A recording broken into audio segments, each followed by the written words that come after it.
Assalamualaikum warahmatullahi wabarakatuh. Welcome back guys di channel Bonsai Jambi. Baiklah, di video kali ini saya akan memberikan tips dan trik bagaimana cara membuat bonsai mame, bonsai mini yang lagi tren pada saat ini. Oke, langsung saja kita lihat bagaimana tips dan triknya guys. Dan jangan lupa subscribe, like, dan komen. Oke, let's check this out. Hey, feeling good, like I should. When in dark, walk around the neighborhood. Baik, para unput lovers dan sahabat pebonsai Jambi, di depan kita sudah ada satu bonsai anting putri ukuran mame atau 15 cm. Di sini saya akan memberikan tips dan trik bagaimana cara merawat serta membentuk tahapan awal dari proses pembuatan bonsai mame. Sahabat-sahabat pebonsai Jambi, ada beberapa hal yang harus kita ketahui dalam pembuatan bonsai mame atau bonsai berukuran 15 cm ke bawah. Yang pertama kali yaitu dari bongkol atau bahannya sendiri. Yang jelas untuk bongkot atau bahannya sendiri, kalau bisa pembuatan bonsai mame itu ya harus jangan sampai bahan atau bongkolnya setinggi 15 cm juga. Ya karena dalam pembuatan bonsai ini kita harus mendapatkan tirus batang. Jadi kalau bisa tingginya bongkolan yang kita punya kurang lebih 8 sampai 10 cm lah. Nah, 10 cm itu sudah sangat terlalu tinggi untuk pembuatan bonsai mame. Karena mengapa? Di sini walaupun bonsai mame, kelengkapan dari dahan dan ranting itu tetap menjadi porsi utama supaya pohon terlihat cantik dan ideal.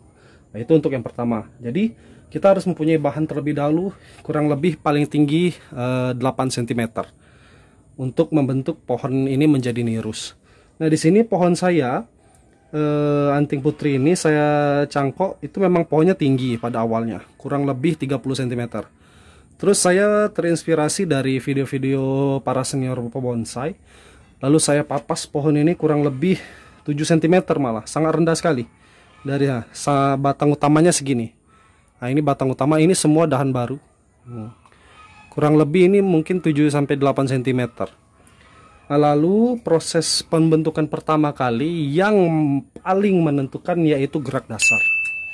Terkadang teman-teman itu terlalu jauh berpikir bagaimana cara perantingan, bagaimana cara yang lainnya. Padahal pembentukan gerak dasar itu menentukan sekali keindahan si pohon tersebut, yang bisa dibilang dengan anatomi dari batang. Di sini atau anting putri saya tingginya kalau sudah di pruning bersih itu kurang lebih 15 cm. Dengan lebar batang kurang lebih ini ya 7-8 cm juga. Ya tidak terlalu mewah, tetapi alhamdulillah saya mempunyai anting putri ini.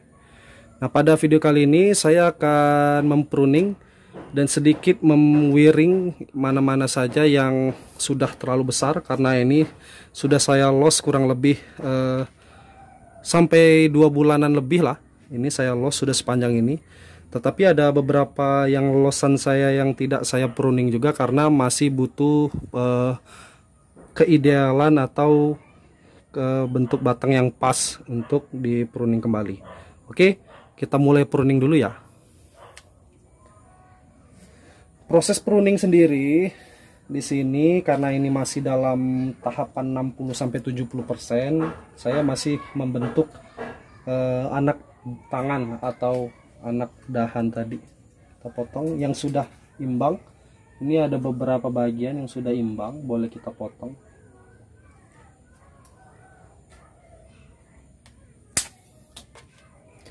Untuk pemotongan dahan sendiri atau anak dahan, anak ranting, di sini kita harus mengambil mata tunas yang pertama, karena bonsai mame butuh kerapatan yang sangat rapat sekali. Jadi jangan khawatir untuk memotong jarak dekat seperti ini. Ini kan jaraknya terlalu sangat dekat nih. Jadi kita harus berani mengambil spekulasi supaya anting putri yang kita punya menjadi terlihat lebih indah. Oke, kita ke belakang. Bagian belakang, nah ini bagian belakang sudah cukup ideal. karena ini tangan terakhir, pembentukannya terakhir kali ini dan sudah imbang. Yang penting apabila sudah imbang, potong aja di mata tunas pertama boleh, mata tunas kedua boleh, tergantung selera. Jadi perlu teman-teman ketahui, dalam membuat bonsai ini tidak ada yang salah ya, karena kita mempunyai selera dan seni masing-masing. Jadi seni itu tidak ada yang salah, namun setiap keindahan kita mempunyai pandangan yang sama. Makanya itu tadi kita di sini belajar bersama dalam pembuatan bonsai small atau mame.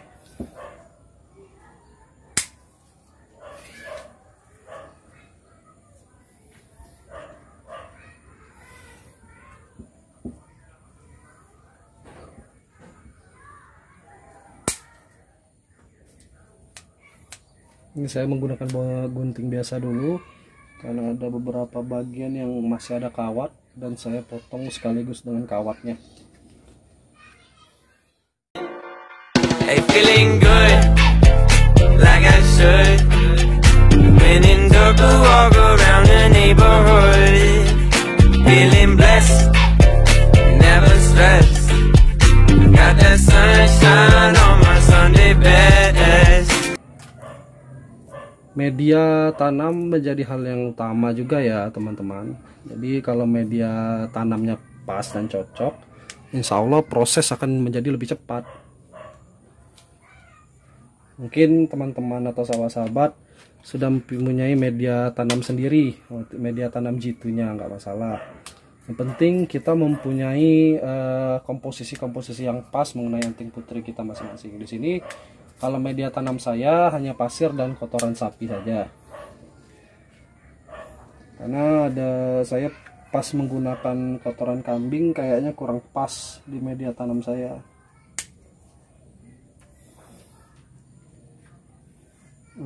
Saya lebih cocoknya ke kotoran sapi aja.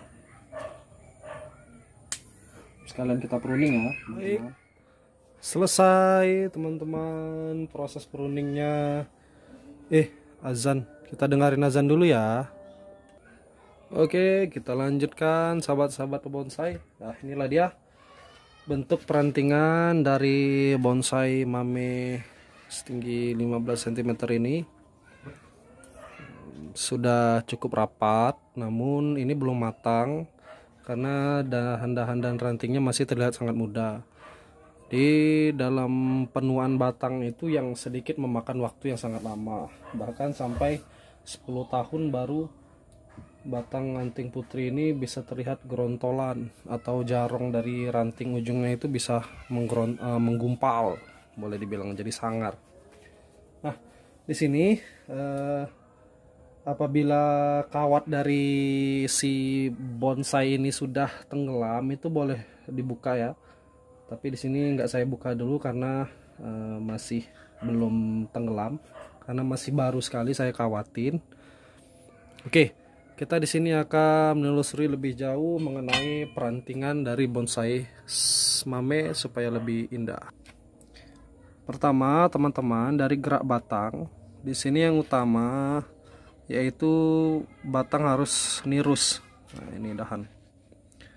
Nah, ini kan harus nirus, ini harus dibesarin dahulu supaya dia terlihat lebih nirus. Nah, nirus di sini tercipta dari beberapa potongan, teman-teman. Nah, lihat di sini potongannya terlihat di belakang. Nah, kita los terlebih dahulu, lalu kita potong di sini akan pecah. Nah, pecahan dari sini membuat dahan baru di atas. Nah, di sini jadi dapatlah tangan yang barunya. Kemudian dari atas ini, baru kita pecah lagi di sini. Nah, pecahan batang di sini saya tidak memotong di sini, tapi saya memotong di bagian atas ini. Tuh ada sedikit bekas potong, tapi lukanya sudah tertutup. Nah, baru terakhir finishing kita membuat mahkotanya atau top. Jadi tidak instan ya teman-teman. Dalam pembuatan penirusan batang itu ada beberapa proses. Jadi kita maksimalkan dulu dari batang utama sebesar apa, lalu kita potong di mata tunas pertamanya. Pokoknya proporsi yang ideal lah. Jangan terlalu panjang memotongnya. Kalau misalnya kita memotong dahan pertama itu terlalu tinggi di sini, nanti jadi batangnya terlihat kaku. nggak terlihat lagi rapat dari rantingnya.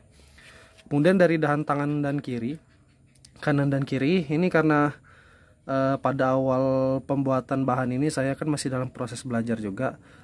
Sebenarnya ini agak turun ke bawah sih bagusnya, namun ya karena sudah seperti ini apa boleh buat, karena sudah terlalu besar dan tidak bisa dikawatin lagi.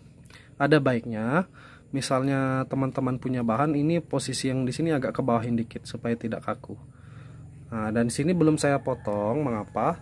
Karena belum mencukupi kebutuhan dari porsi besar dahan di sini. Jadi di sini kurang lebih sekitar 2 bulan lagi sampai dia sedikit membesar baru kita potong. Nah, dan juga di sini ada satu dahan. Nah, yang ini ya. Nah, di sini mau saya isi pakai dahan besar juga. Jadi masih saya los. Nah, ini cukup lama. Sampai proporsinya pas baru saya los, karena yang di belakang sini masih sangat kosong. Bisa kita lihat ke belakang. Nih. Nah, posisi di sini kan kosong nih. Jadi ingin saya isi dengan satu tangan lagi tambahan di sini. Nah, untuk pengarahan ranting dari bonsai itu sendiri itu bebas ya teman-teman, tergantung dari selera teman-teman semua. Yang jelas dia menutupi semua bagian supaya rapnya terlihat lebih indah. Kalau ini kan masih kurang cantik karena tangan-tangannya belum lengkap atau ranting-ranting halusnya. Nah, kemudian itu misalnya ada yang butuh diwiring atau dikawatin, silahkan dikawatin. Misalnya yang ini mau dikawatin supaya pas gerakannya boleh. Nah, ini di los dulu. Jadi untuk proses los ini jangan dibuat waktu 2 kali alias cepat dipotong, biarin aja dulu panjang-panjang. Jadi jangan cepat mudah dipotong, kan kebanyakan nggak sabaran tuh, sayang sekali. Nanti bonsainya nggak jadi-jadi ya. Nah, untuk akar ini sudah beberapa saya program, ada beberapa yang saya potong juga.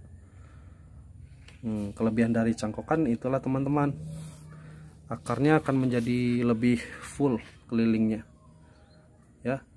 Di sini sedikit saya gurat batangnya supaya sedikit menimbulkan kesan tua. Guratnya dengan pisau biasa saja, digurat-gurat atau digaris-garis, nanti dia akan terbelah menganga seperti ini. Nah, ini kan masih terlihat muda nih, ada warna hitamnya, berarti batang ini masih muda sekali. Walaupun muda, untuk perantingan seperti ini hampirlah 70% kalau bagi saya. Tuh kita bisa lihat. Oke. Baik teman-teman, sahabat pebonsai, itulah tadi bonsai tips dan trik merawat bonsai mame dan membuat bonsai mame. Yang jelas pertama kali saya review, tinggi dari bahan itu sendiri ya harus di bawah 15 cm. Kalau bisa setengah dari 15 cm, 7 sampai 8 cm. Kemudian pengambilan gerak dasar itu sangat intens sekali. Bonsai dari tangan seperti ini, usahakan karena ini replika bonsai mini, dia harus memiliki tangan yang lengkap seperti pohon besar juga. Walaupun kecil tapi terlihat pohon besar. Walaupun tangannya kecil, di sini kita memiliki perpecahan ranting yang cukup banyak supaya bisa menutupi semua bagian. Dan untuk membuat dahan kanan kiri membesar seperti ini, itu harus membutuhkan media tanam yang cukup besar. Di sini tinggi pot saya kurang lebih 30 cm dengan diameter 30 cm pula. Cukup besar. Nah, jadi di sini belum pernah saya ganti potnya. Hanya saya tambah media tanamnya saja karena dia lama kelamaan kan dia poros, artinya turun ke bawah nih. Media tanahnya turun ke bawah. Jadi saya tambah aja, saya cabut anting putrinya karena dia sudah nyeplak, baru ditambah media tanam bawahnya saja. Dan ini sudah 3 tahun di dalam pot ini tidak berganti. Nah, jangan cepat di repotting ya teman-teman, supaya bonsainya lebih cepat jadi. Kita lebih bersabar aja supaya lebih cepat dan lebih enak untuk dilihat bonsai dari mamenya ini. Nah, sekian tips dan trik dari saya untuk perawatan bonsai mame, karena bonsai kecil pun bisa terlihat lebih indah dengan perawatan serta pembentukan yang cukup. Yang jelas kita di sini harus saling belajar bersama sahabat-sahabat senior, teman-teman di komunitas. Jangan lupa Untuk perawatan bonsai mame ini perlu juga kita tambahan pupuk kimia supaya pertumbuhannya lebih cepat. Ingat, kuncinya sabar dan subur. Baik, terima kasih telah menonton. Semoga bermanfaat untuk teman-teman pecinta bonsai mame dan bisa membuat bonsai mame yang lebih indah. Bahkan sampai harganya 200 juta bonsai semal oleh Pak Rodi Jalianto. Terima kasih. Jangan lupa subscribe guys. Dadah.